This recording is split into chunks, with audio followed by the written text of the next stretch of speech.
All right, I'm here with actors Adam Bucci and Adam Huss. You may recognize Adam H. from General Hospital, where he was just airing this week as Nicholas Cassadine. And Adam Bucci has been on East Siders and a number of films that they have actually produced together. There was just one about two serial killers. I won't give away that ending. But why don't you talk a little bit about your journey as actors, both solo and then when you guys met, came together, and that kind of thing? Okay, yeah. Well, I mean, I moved here. I'm a little bit older than Adam, so I moved here before he even lived here. And my career started slowly. I mean, I was doing extra work on like Vanilla Sky, and I almost got like a bump up because Tom Cruise bumped into me in like the scene, and we shared like dialogue, and I was so nervous and new and green that I was like saying lines, and they liked it, so they were going to keep it. But at the same time, I had a callback for a guest star on like a Saved by the Bell kind of show, and Mhm. I loved Saved by the Bell, so like Who I didn't? chose to go to that during lunch, and I came back late, and I got they dropped the whole like 5 line thing, so that was kind of crazy. But I did get that guest star, so I was like that happened, and then I got an agent and a manager, and it was a slow sort of climb, and then I really threw myself into theater. Mhm.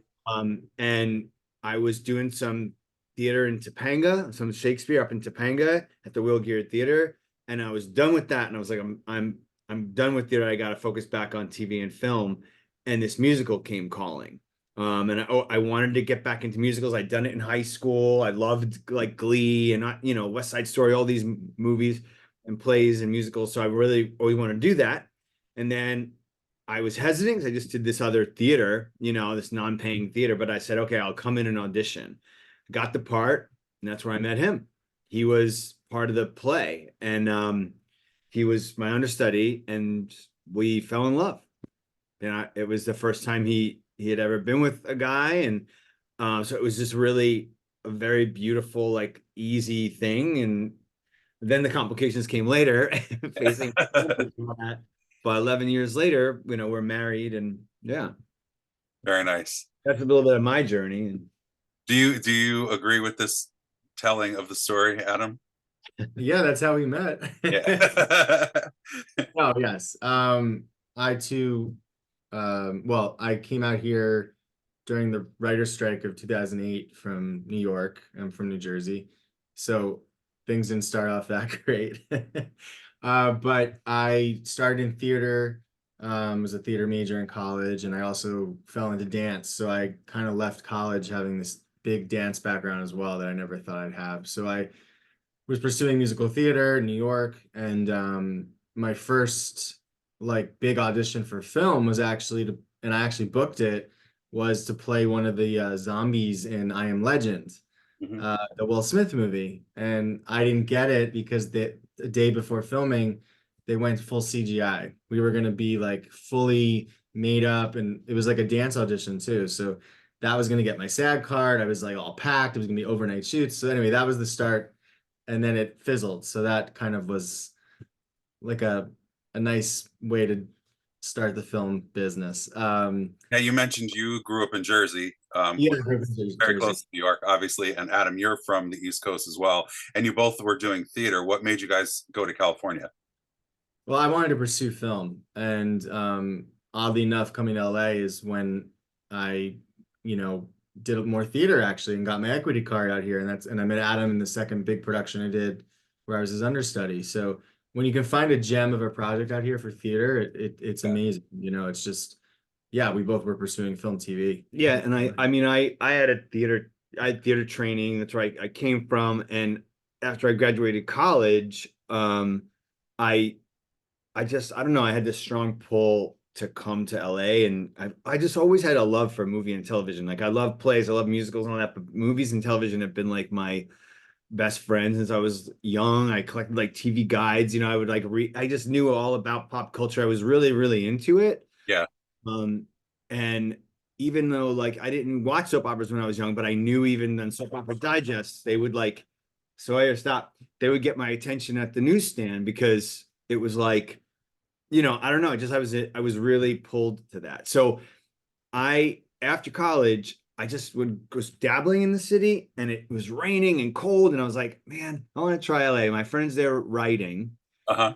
She's like, come out, yeah, and they have these actor workshops. You could take it and see if it's a fit for you. And I did that, and That's actually what I did too, was start. I came out here and did workshops. yeah, my grandmother, who's no longer with us, but she always was very supportive of my career, and like she was like, yeah, anything, if you need to go, I'll pay for it. So she paid for my flight, she paid for the acting workshops. I met all these people, and at the workshop I was so green, but they saw something in me, and they were like, you need to move here, you need to move here, you need to move here. And it just was such a resounding, unanimous, the sentiment from the cast directors, that I was like, I'm moving there. And I did it. And my dad tells the story that he's like to my mom, he'll be back in 6 months. And here I am 23 years later. Well, you just went to visit him, so you that Yeah, doesn't really count as to what he meant, but yeah, I know. You met my dad. yeah. So what was the genesis of your relationship? Like, was it strictly working together and then something blossomed? Did you guys like not break apart as in break up, but like how did it all come together? Well, I was in the production. It's called Just in Love. It was like an original musical, and it ran for 6 months. And the first few weeks of rehearsal, he wasn't a part. Adam Huss wasn't a part of it, and I was in the show, but also the understudy of the lead. So the lead actually wound up dropping out 2 or 3 weeks into rehearsals, and instead of bumping me up, they hired him. So I was a little bitter. So So no, unconventional way to meet. yeah, so his first rehearsal was actually a scene with the character I was playing in the play that wasn't the gun. Like I was in it as a different character as well. So we had like a fight sequence and like a scene. That was our first day of meeting. And we bonded over just like our East Coast like family and the Italian ways of our moms and all that. And but yeah, at first I was a little sour that like, oh, here comes this guy. Like, no wonder why they cast him, you know. So But there was like no inkling of like, there was no romantic, but he had, yeah, there was no like, sometimes you could tell, I think maybe this person likes me. There was nothing. And I felt a pull to him the immediately, even when I went in for the audition, I would say this, I saw the side of like something about him in the room. I felt this weird feeling, but I was so focused on the audition that my instincts were like, something's in there. I don't know what it is. And then the second day when I got the part, he wasn't there. And so when I walked in, they introduced me to everyone, I didn't feel that feeling. I just felt like, okay, I got this part, cool. And then the next day, he was back. And as soon as he walked in, I was like, whoa, that's that force I felt. I don't know what it was. And yeah, and then like eventually over the Italian stuff, over the East Coast stuff, over Sawyer, our dog, he rescued our dog that same time. Like literally the same time he rescued Sawyer, he met me. So he would bring him to rehearsals, and it definitely was a buffer, like a safety little thing for me to kind of come in and pet the dog, but also talk to him. So it was like, but it all happened pretty quickly. And I think that's why Sawyer is so important to us. More, dogs are important to us anyway, and animals, but really like he's such a special bond to us because he's been with us from the beginning and he got us together, so That's very sweet. Dogs are better than people. I told you that when we met, Adam, and I'm gonna stick to it. Yeah. Yes. So once that project was over, what did you guys segue into? Well, it was during that project, because it ran for so long, that we were trying to think of ways to be creative.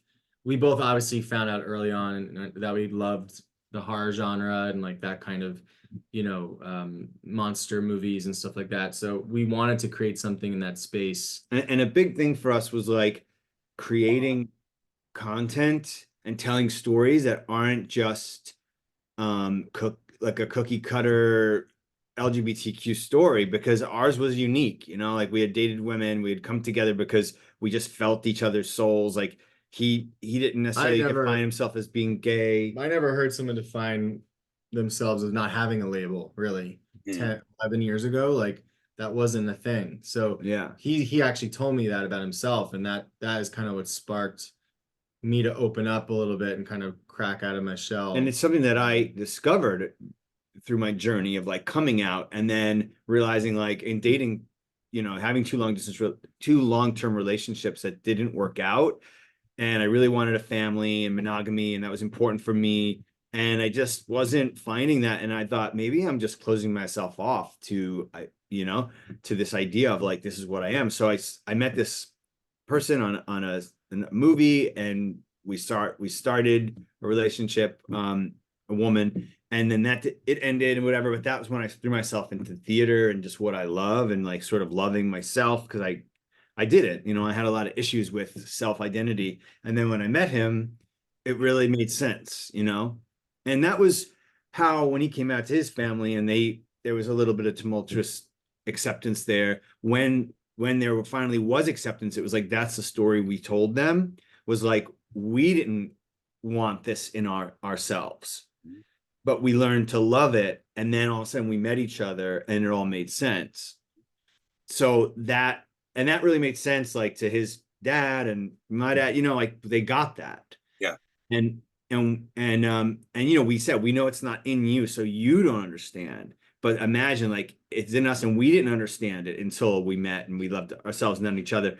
And so those were the kind of stories we really wanted to start telling in the world, you know, But kind of within our favorite genre too. So genres, really. yeah, Horror yeah. and But it started with horror. coming of age. Yeah. Yeah.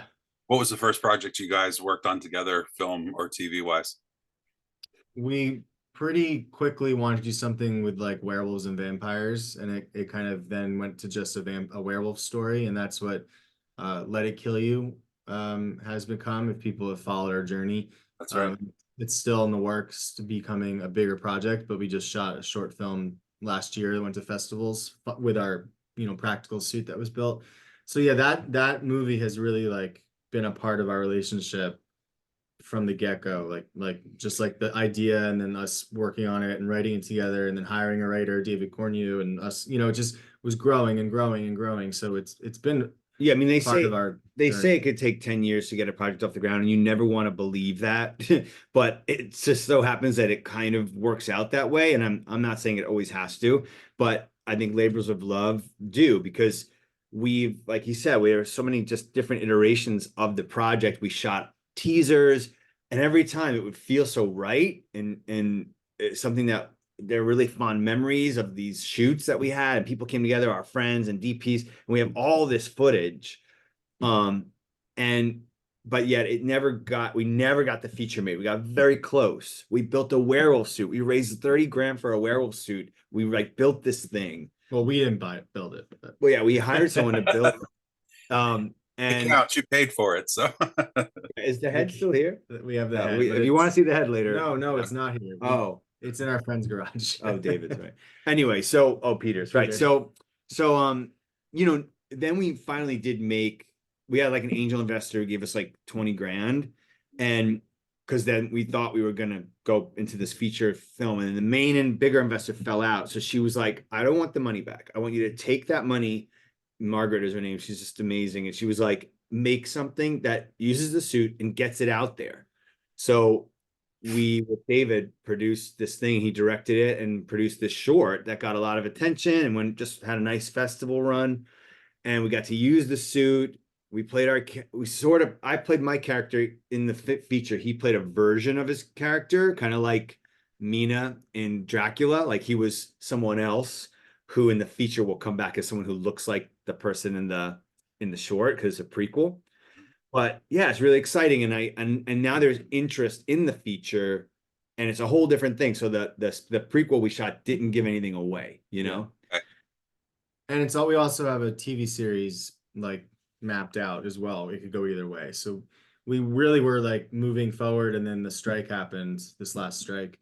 Yeah. And a lot of meetings got canceled, a lot of things got canceled with streaming meetings, and so we're kind of picking up where we left off now to see. And I'll say this, like, I think in the pandemic, because we wrote that together, and then when we had this team of this couple come on, Milena and David, they were like, listen, David's an established writer. He had done some projects like Stephen King and other features, and he's rep by WME. It was like a no-brainer, and he was like, I'd love to rewrite this. You guys get story by credit. I'll be the writer. You guys are the actors, the producers, and Milena will direct. So it was like perfect. And then we were gonna shoot in Oklahoma, and then Melena's directing career blew up like you'll never believe. She's been directing every Dick Wolf show. She produced this FBI Dick Wolf show, so she was unavailable. And now it was me, Adam, and David trying to get this thing made again. And you know, I'd given up writing credit, but in that time, I realized I am a writer and I'm going to write some more during the pandemic. And I was writing a coming of age high school movie in the vein of Pretty in Pink meets Scott Pilgrim, because there's 20% animation in it. It's called Original True. And I like won all these writing contests and like got all this accolades for that. And I was like, I think I'm learning to write. I think I'm a writer. So that is now also in development. Gersh is helping us shop it to a bunch of companies. We have some big investors behind it. That's been like a 2-3 year. The strike really threw a wrench in the works for that. Like, so you started writing during the pandemic, but Yeah, since the pandemic, like it hasn't. Yeah, it started getting legs as the pandemic was ending, Yeah. and then last summer we were going to shoot, and then the strike the hit. strike really killed momentum. And the investor got a little nervous, so he's not gone, but he was like, let's just find another one to come in and help this along next year. So we're in the process of good things with it. It's like it's like a gay Mean Girls or a Gossip Girl. There's like a lead character. Our lead protagonist is an outcast who writes a comic book that is like the burn book of the school, but nobody knows. It's totally unanimous. No one knows. Anonymous. No one knows. Unanimous. Anonymous.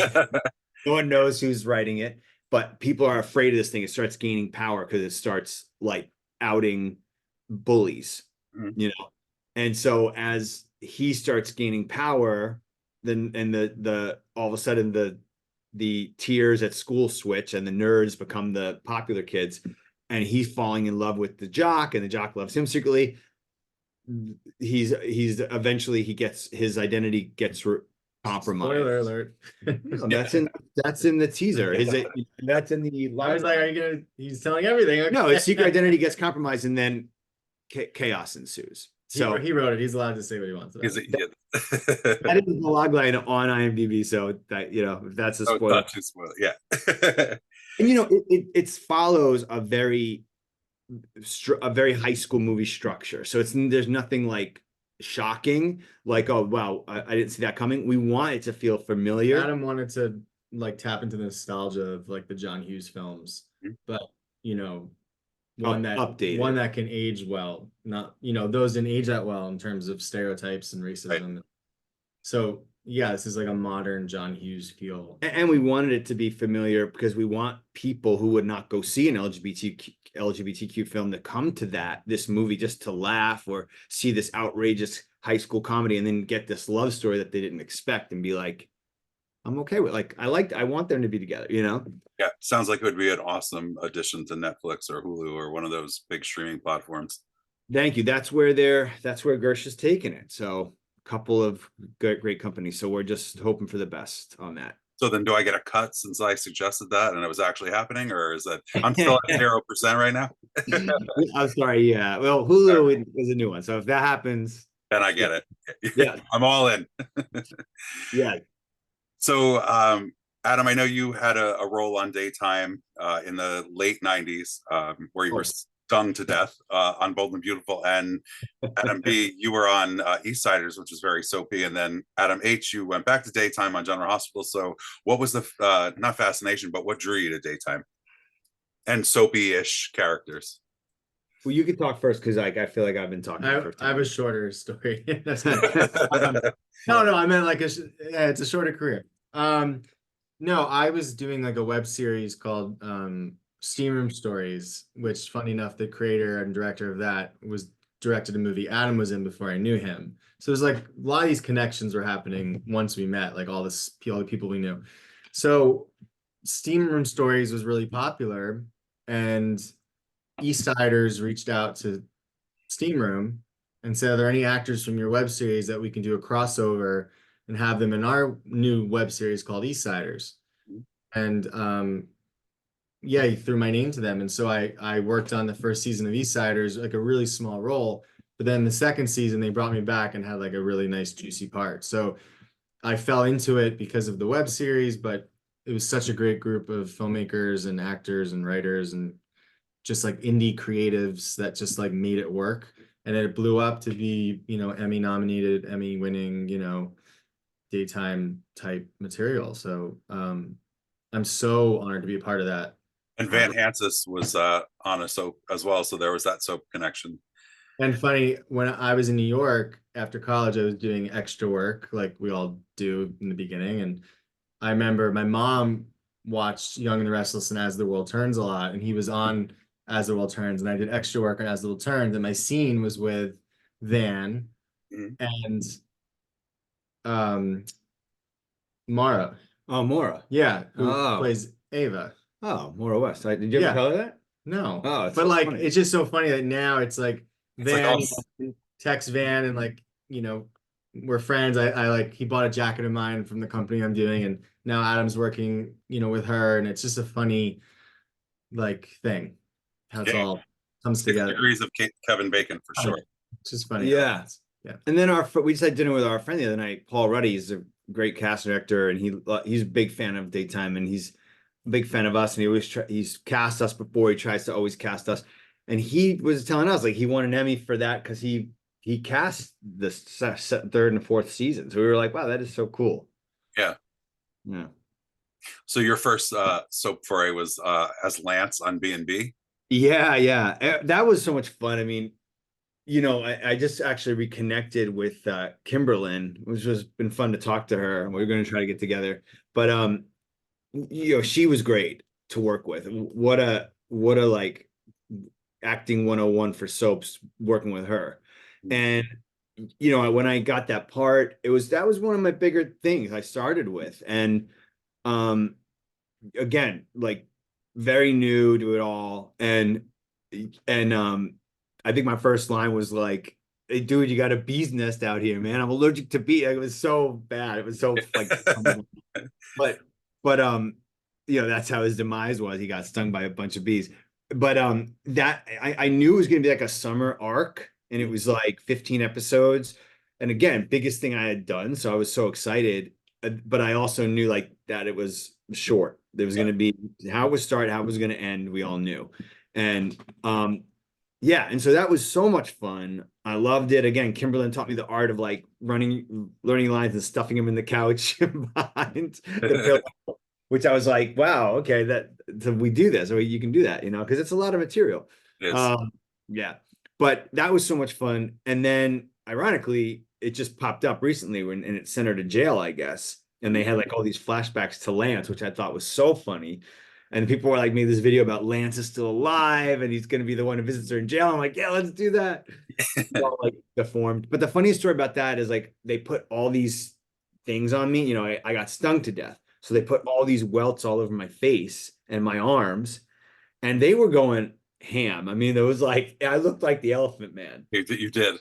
I remember these scenes. Well, and it's funny because what you saw, I still looked bad, but it was worse because they brought me to set after hours of application and they were like, what the hell? No, he got stung by bees. He didn't get elephantitis of the face. So, like they had to remove all of the things and redo it again. Oh, Yeah, it was like, what the hell? But so what you saw was still bad, but it was way worse. wow. Yeah. That's crazy. So much fun.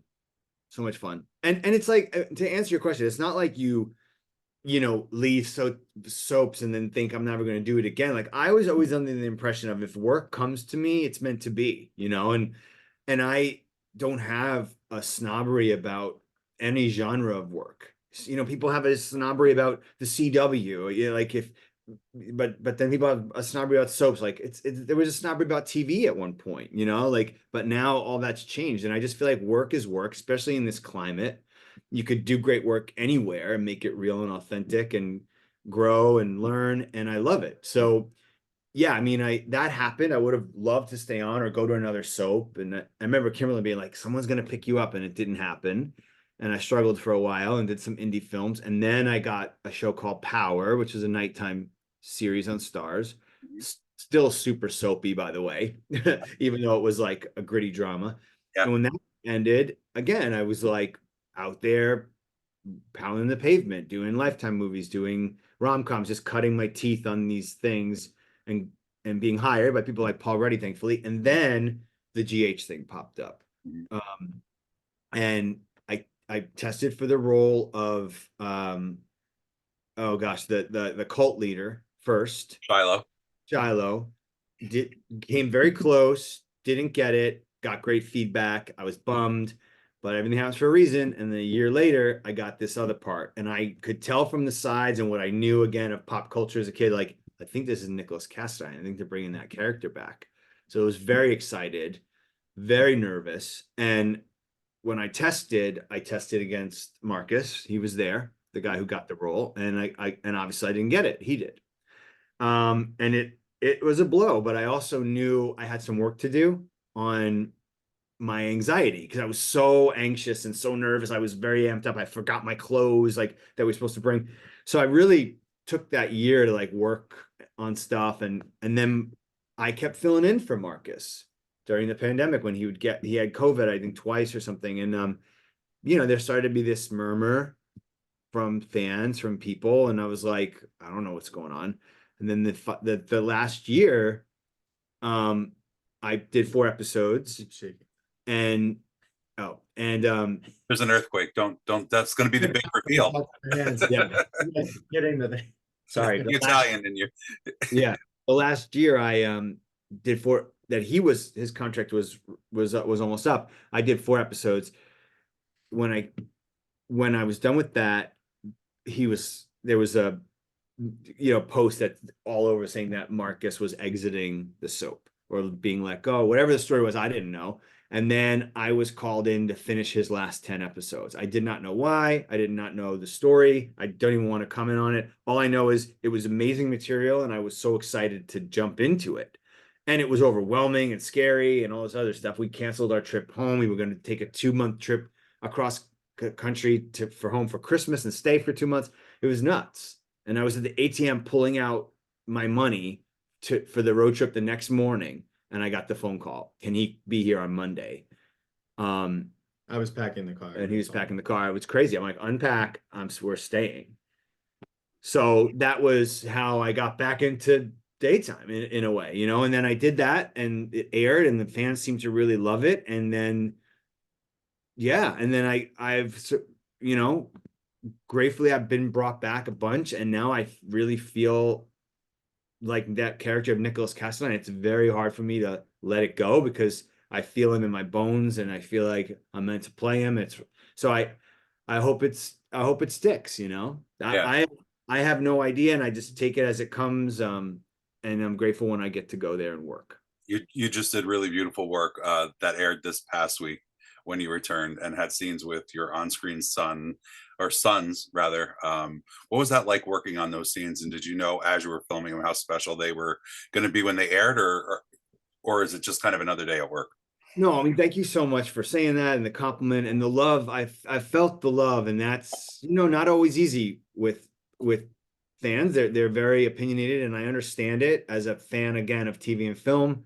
I know when you want that original character, it's hard to picture somebody else in that role. I say it all the time because it's true. I watch shows, they replace someone, and I'm like, I can't do it. I can't. So I understood the hesitancy by some people. I was grateful for the embrace. I was grateful for the love from a lot of people, but there was those on the fence people. And there's fans of Marcus and fans of Tyler, which I totally respect.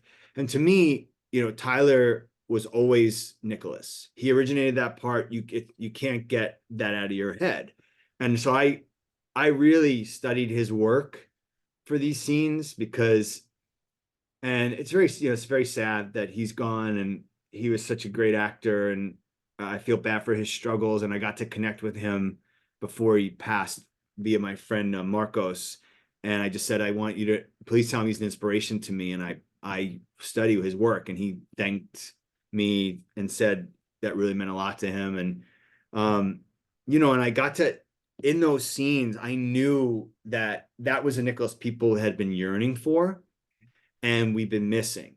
We'd only seen lately this sort of vengeful, angry Nicholas. And, granted, that's where he was when I stepped in. for those episodes. He was at the end of his rope. I think they were at the end of the rope with the character, but I could feel playing those scenes with Jeannie and Nicholas Chavez in 2022, this other vulnerability side of him, that how important his family was to him, especially watching those clips from the past. But now I really deep dove into all those things with him and Nick, all those scenes with Tyler and Nicholas Brechtel. And it really informed me of this beautiful bond. And I want children myself. We've told you about how close we are to our dog, who's like our son. My nieces are like my children. His nieces and nephews have become so close to me. I love children, you know. We both love children and dogs. And so I understood that bond between Spencer and Nicholas, and how important that was to the fans, how that was the beating heart of who Nicholas is. And I believe, you know, whenever you come from your heart, people respond and see that. We need to remember that more in this world, because we forget it a lot. And I know that's why people love Nicholas Cassadine. They love the conniving, manipulative, you know, stuff he gets to do and the evil side of him. But what they love is his love affairs that were so great and grand with the women he loved, that were epic. They love his relationship with Spencer. They love his relationship with Jeannie. I mean, with Laura. So the fact that I got to infuse all of that into those scenes, yes, I knew how important it was. It was very important to me to get it right. And I felt it on my bones. And working with Nicholas Chavez and Joey Clay, who played Ace for us in those scenes, it was just gold, man. They gave me everything I needed. I knew I'd get that from Nicholas. And the baby I had just met, you know, I met him downstairs for 2 minutes. He seemed like he really liked me. He was smiling. And again, I'm comfortable with kids. I was like, okay, cool. But upstairs, as soon as in that scene where Nicholas brings him out, I was supposed to say, where Nicholas Chavez brought him out, we're supposed to have this whole dialogue about, oh my God, look at his ears, and look, he looks just like you. And look, he has our ears. He has your mom's nose. I mean, my mom's nose. Then I was supposed to work my way up to going like, can I hold him? But as soon as he brought him out, he was just like, eh. And then like Nicholas and Spencer just handed him to me. Yeah. And it made for such a beautiful moment. Again, what a gift that little boy gave me, because people really responded to that. And like, I mean, everyone was like, oh, it must be his son, or they had rehearsals. Nothing. No, none of that. He just felt comfortable. And and he felt like my son, you know. I got to play out the yearning for a child and holding him, and holding him really affected me.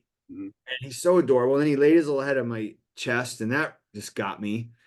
So yeah, it was just amazing. And I'm so grateful for the response. And it really has meant, I keep saying it means the world to me, but it has meant the world. This has been one of the best weeks, because I'll just wrap this up and say, I think everybody who was on the fence, maybe not everyone, but a lot of people who are on the fence, really seem to come over and be like, oh, now he's got Nicholas. This is the Nicholas we wanted. This is now I'm on board.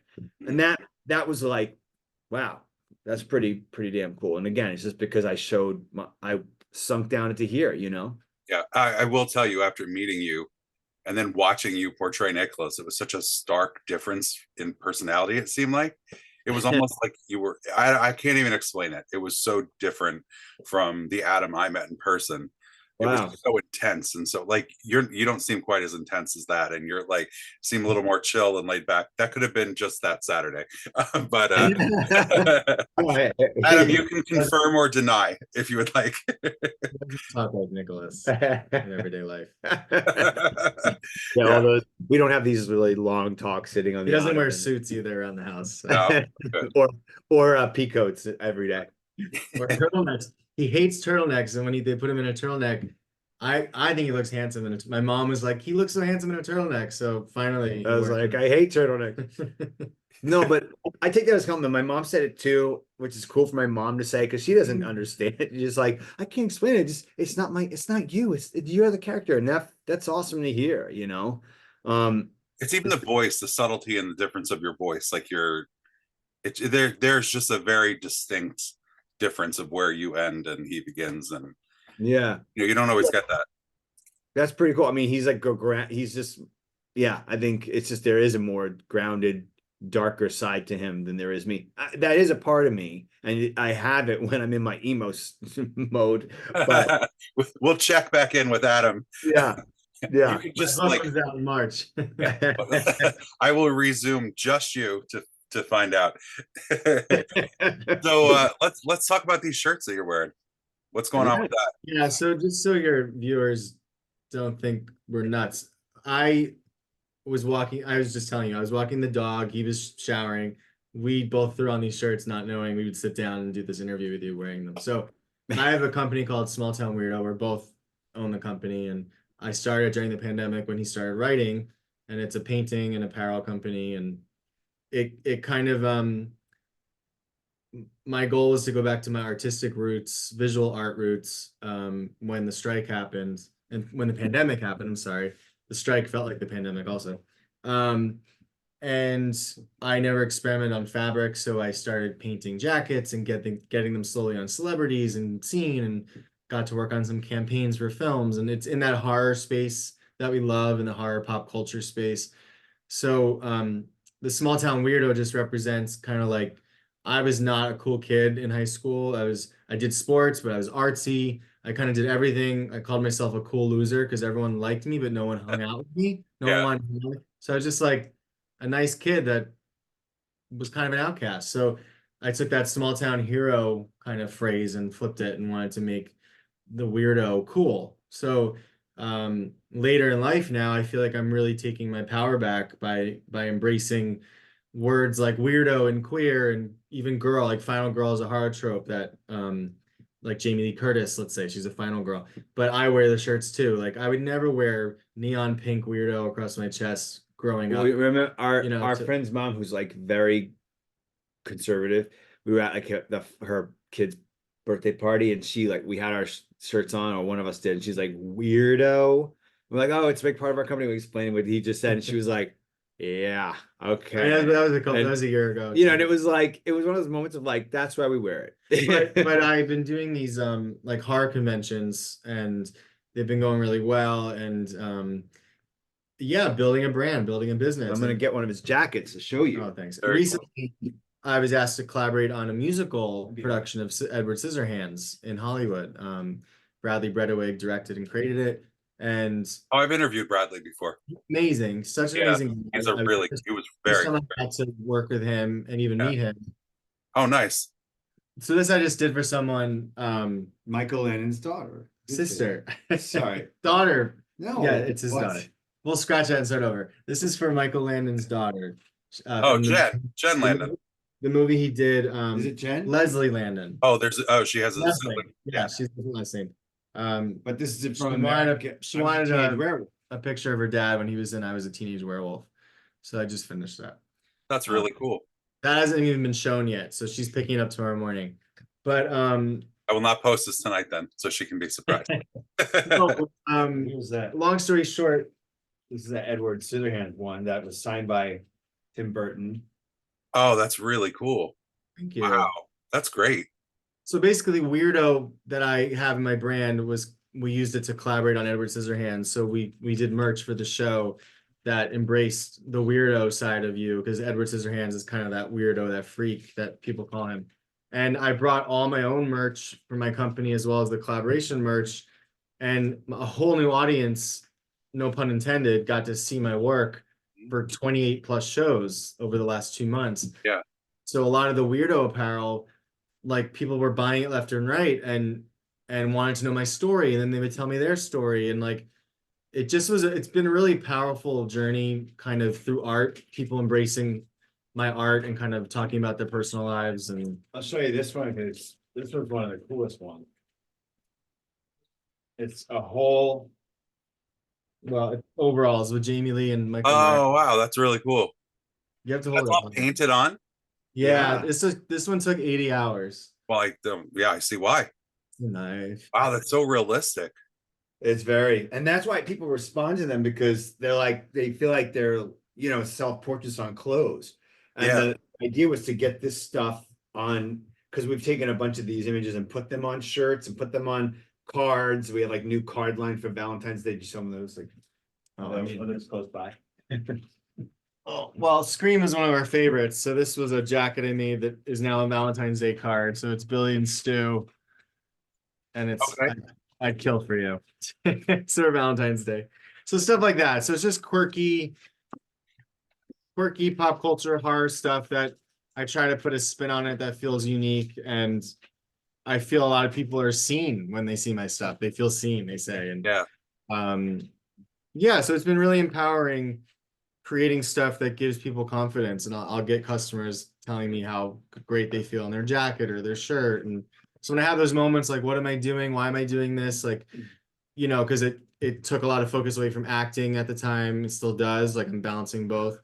You know, it reminds me why I'm doing it because it's been really fulfilling. So Now, yeah, since you guys are both horror junkies. we are. Yeah. In your projects, have either of you or both of you been killed in a film or a project Yes. multiple times?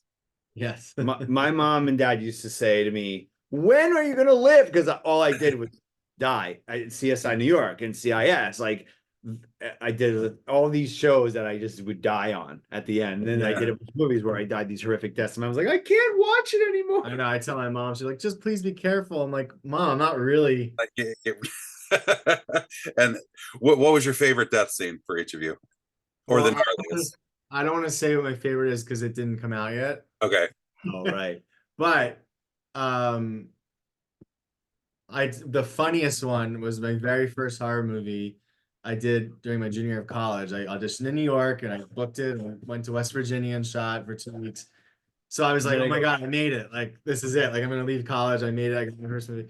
Anyway, it was about killing snapping turtles.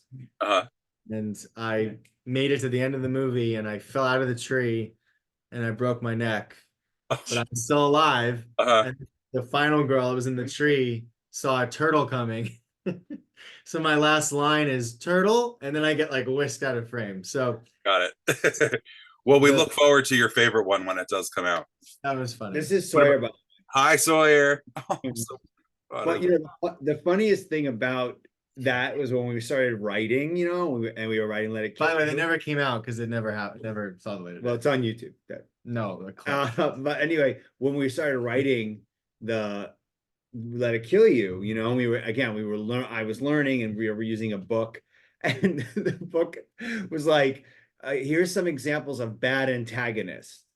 A snapping turtle, blah, blah, blah, because it was like, you know, snapping turtle, because you know they're so slow and they don't. I'm like, that was the killer in your movie, you know. Yeah.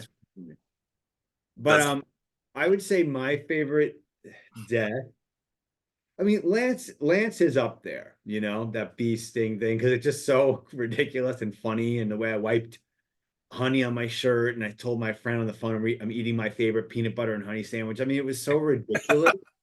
And then she took the nest that I pointed out in the first episode and like took it down from the tree, and she put the vacuum and made it like, you know, she like put all the bees in the room. It was so ridiculous. And then the guy who was the stunt guy was like, you know, at the time I was 20 something. He must have been in his 50s.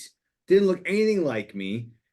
It just was very strange the way but he was the only one, I guess, who had bees. That looked like Michael Myers. Yes, they had like these socks in that look like sock boots. So everyone who saw it was like laughing so hard. They're like, "Oh, was that supposed to be you?" Like he was terrible. No offense to the guy, but he wasn't an actor, so he was bad. And he was like trying to get out of the room, and he's like real slow. It was just so bad. Maybe that's why they made you look so horribly deformed originally, because they wanted to not be able to see your face as well. maybe that was before he got deformed, so it was like, you know, he was like trying to take the bees. So what's coming up next for you guys that you're allowed to spill? Like stuff that we're working on, like either together, separately. Well, like the movie I mentioned that I wasn't going to mention, it's called Brute. It's coming out next year or this year, I'm sorry. And it's kind of like a spin on Texas Chainsaw and Hills Have Eyes. So I'm really excited for that one. That was where my favorite moment is in. I was almost in that with him, but I got called to GH and I couldn't. You had to drop out right before filming. Very sad. Yeah, and then we're just working on getting things off the ground more with the werewolf film, Let It Kill You, an original true. Well, there's actually, and yeah, I wrote another film, a horror film called The Seizing, and there's interest in that from a big platform. Don't want to mention it here, but there is interest, and we're circling a director who's interested, who has a bunch of films on that platform. So we're starting that process, which is super exciting, because someone told me, like, with the werewolf film and then like the coming of age movie, when things aren't moving the way you want to, just write the next one, because then you never know. And so that one, I literally wrote it before the strike and then put it away because it was a strike, and then just would, like, when it was over, I just polished it and put it out there, and now all of a sudden that's kind of finding its feet, it feels like. So knock on wood, that could be happening in April or May. All your projects are going to come out at once, and they're going to be like, "Oh, look at this overnight sensation, Adam Huss, who's just came out of nowhere." And you've been in the industry for 30 years. I know, I'll totally take that. Yeah. But you know, we're talking, right? that's how this business is. Like, even the preview for Monsters, Nicholas Chavez's new show. I don't know if have you seen that preview? I've seen the preview yet. No. This is a very short preview, and it's like Javier Bardem, Like a tease. Chloe Sevigny, did I say it? And then Chloe Sevigny, and introducing, Cooper Koch and Nicholas Chavez. And I'm like, introducing kids, people been around for the last couple of years. People know his work, but that's how this business is, right? It's always like the next thing you're introduced. So, hey, I'd be fine with that. If they want to call us overnight success, as long as things are moving. And then I have a rom-com coming out called 3 Dates. I'm sorry, 3 Dates to Forever. It's going to be streaming on Amazon Freevee, Tubi, and a bunch of other platforms for Valentine's Day. Yeah, so that very nice. I'll be promoting that soon. Very cool. Well, I want to thank you guys so much for your time tonight, and I look forward to interviewing you guys in the future, solo, together, either one. You guys have been great, and it was a real pleasure for me to be able to sit down with both of you. Same. We would love to come back. You're a great interviewer. Thank you. Thank you. I appreciate that.